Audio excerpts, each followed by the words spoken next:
It's 8 o'clock. Good evening. You've seen me in Parliament, making the odd CEO cry. But tonight, I am your host, Natasha Mazzone. This is As It Happens, a special edition, as politicians are reversing the roles with presenters this week on eNCA.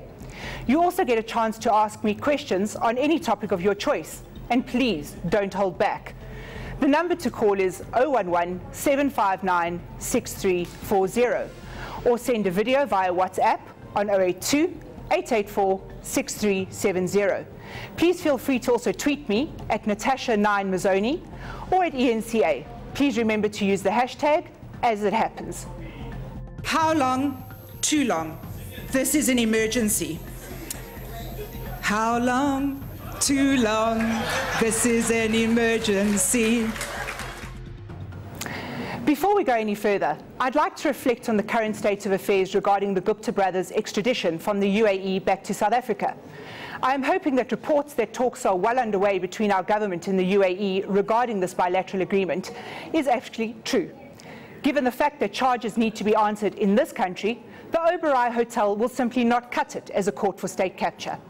A recent video doing the rounds on social media heard Ajay Gupta say, "In my opinion, there is no allegation at all in any part of the world." Mr. Gupta, please come back to South Africa and I will happily explain the charges to you. Now, one of the conditions of this interview was that I agreed to answer questions from eNCA viewers. I'm going to take your video messages sent via WhatsApp, and let's go to the first one. I just want to find out what the DA did to Patricia Jidid. Is it fair? And I want to also find out if you guys think you're still going to get black votes. Thank you. Well, the Patricia de Lille issue has certainly been one that has rocked the Democratic Alliance, and certainly one that is very unfortunate.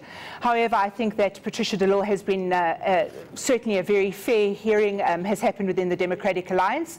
As you will know by now, we are going to be in court on Friday the 25th, and we'll take issues from there. But certainly I don't think that this is a major stumbling block, and I think that the way the Democratic Alliance handles this issue going forward will show that we are truly the party for accountability.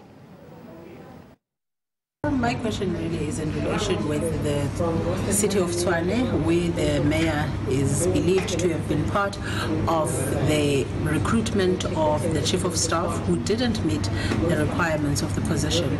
We've seen the DA coming out saying that they want clean governance, they want clean and accountable governance. In a situation like this, what is the DA going to do? I think it's very important to note that Solly Masimanga today came out very strongly in his what he intends to do with this. I think that Mayor Masimanga has certainly taken the right steps, and I think that going forward you're going to see exactly how clean a DA government is and how seriously we take our role of accountability.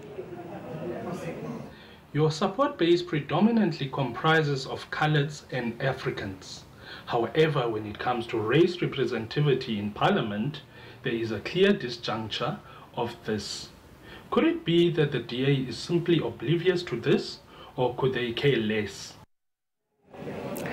I think what's interesting to note, and thank you very much for that question, is that when one looks at the stats, we are undoubtedly the most diverse party in the Parliament of South Africa, as well as the country as a whole. We are also a party that has recently adopted a diversity clause in our constitution, and I think that as South Africans we need to move forward, making sure that we are diverse in every possible angle. Diverse in terms of race, in terms of gender, in terms of geographical representation, and it's certainly one thing that you'll see the Democratic Alliance moving on very strongly. Yeah, this thing of political issues, the political parties, they only comes to the people when they need votes. If I may ask you, when was the last time DA come to Harrismith to check what is happening on the farms? I think that you make a very good point. Politicians must always be on the ground. We must be listening to the voice of the people, as we are the voice of the people in Parliament and in legislatures and in councils that we serve you. So I give you this guarantee. You will see the Democratic Alliance on the ground, and when you do see them, please air your views, because your views are what matters to us. I'm very disappointed in you guys as the DA, that you guys are doing this to Patricia de Lille.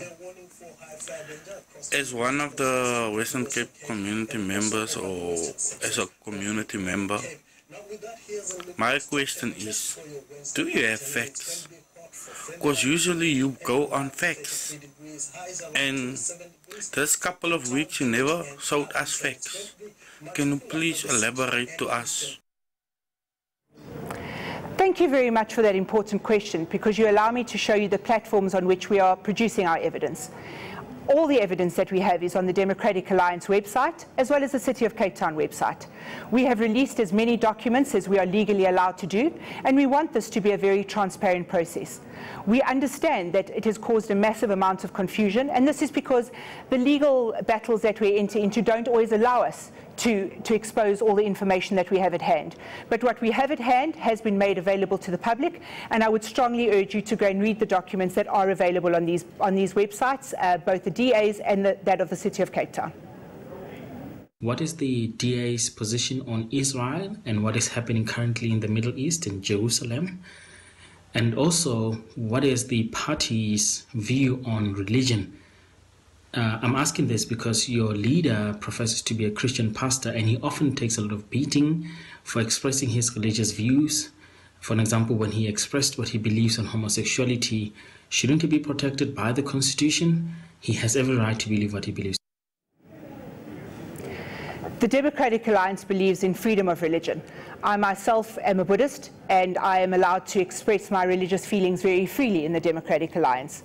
Everyone has a home in the Democratic Alliance, regardless of your religion. When it comes to our stance on the Israel-Palestine, we have fought very hard for a two-party state system. I think the leader, Mmusi Maimane, has come out in that regard, as has our Shadow Minister of International Relations, Stevens Mokhalapa. We have an opinion piece on our website.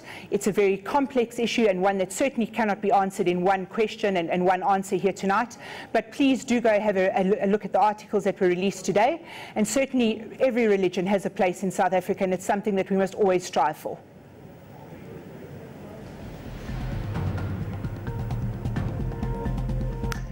When we come back, I have a special guest, Ferial Haffajee from the Huffington Post. This is As It Happens, and I am Natasha Mazzone from the DA. Call to speak to me on the number 011-759-6340, or send a video or WhatsApp to 082-884-6370. Please also tweet me at Natasha N. Mazzone or at eNCA. Please don't forget to use the hashtag As It Happens.